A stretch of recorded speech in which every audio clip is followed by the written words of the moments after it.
Assalamualaikum warahmatullahi wabarakatuh. Sebelumnya izin memperkenalkan diri, nama saya Vika Nabila dari Prodi Administrasi Bisnis 6 dengan NIM 20922091.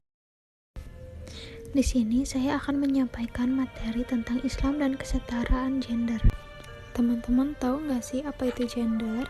Gender merupakan sifat dan perilaku yang dilekatkan pada laki-laki dan perempuan yang dibentuk secara sosial maupun budaya. Di dalam ajaran Islam, laki-laki dan perempuan memiliki posisinya masing-masing sesuai dengan fitrahnya. Selama antara laki-laki dan perempuan tetap menjaga fitrah tersebut, pada keduanya terdapat kesempatan yang sama dalam menjalani kehidupan baik dalam bidang pendidikan, sosial kemasyarakatan, politik, seni, dan sebagainya. Berbicara tentang bentuk hubungan yang terjalin antara laki-laki dan perempuan di masa lalu dan masih berkembang di masa sekarang ini, terdapat dua aliran pendapat Husain Muhammad yang hidup di tengah lingkungan masyarakat muslim, yaitu pertama, di mana posisi kaum laki-laki berada di atas kaum perempuan. Perempuan adalah makhluk kelas 2 setelah laki-laki yang diciptakan Tuhan. Sebab penciptaan perempuan pertama yaitu Hawa berawal dari tulang rusuk laki-laki yaitu Adam, sehingga pada aliran ini perempuan merupakan subordinat. Perempuan berada pada posisi inferior dan laki-laki superior. Posisi ini diyakini oleh beberapa kalangan sebagai fitrah, kodrat, hakikat, dan hukum Tuhan yang berlaku yang tidak dapat diubah. Perubahan terhadap hal tersebut sama halnya dengan menyalahi hukum Allah sebagaimana yang tercantum dalam Al-Quran dan hadis yang berlaku sepanjang masa untuk segala tempat. Kedua, posisi laki-laki dan perempuan adalah sama dan setara. Perempuan memiliki kesempatan yang sama dengan kesempatan yang dimiliki oleh kaum laki-laki. Sebab antara keduanya terdapat potensi kemanusiaan yang sama baik dalam hal intelektual, fisik maupun mental spiritualnya. Perbedaan dari sisi biologis tidaklah menjadi penghalang yang membatasi gerak seorang perempuan untuk mengekspresikan hak dan kewajibannya di mata hukum dan sosial. Berdasarkan hal ini, perempuan dan laki-laki memiliki hak yang sama dalam menjalankan kehidupan mereka baik dalam ranah pribadi maupun publik. Apakah teman-teman tahu bagaimana sih cara Islam memandang kesetaraan gender dan juga bagaimana prinsip-prinsip kesetaraan gender?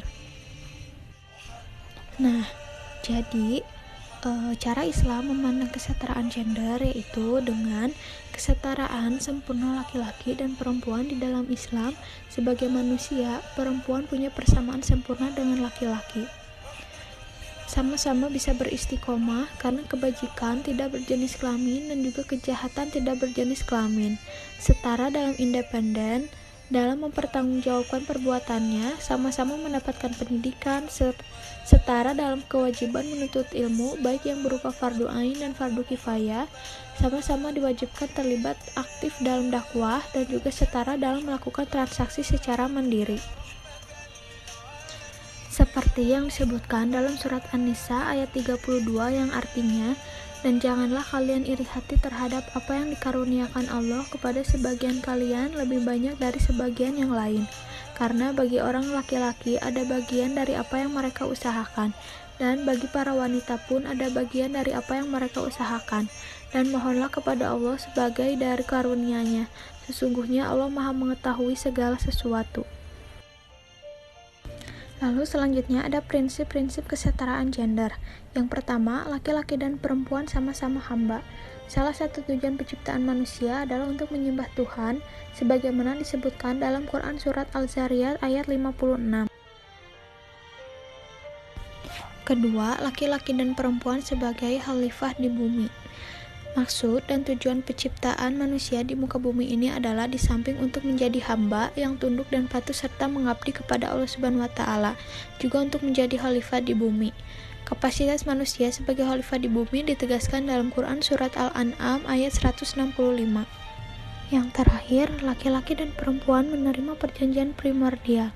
Laki-laki dan perempuan sama-sama mengemban amanah dan menerima perjanjian primordial dengan Tuhan. Seperti diketahui menjelang seorang anak manusia keluar dari rahim ibunya. Sekian materi yang dapat saya sampaikan. Mohon maaf bila ada kekurangan dan kesalahan. Wassalamualaikum warahmatullahi wabarakatuh.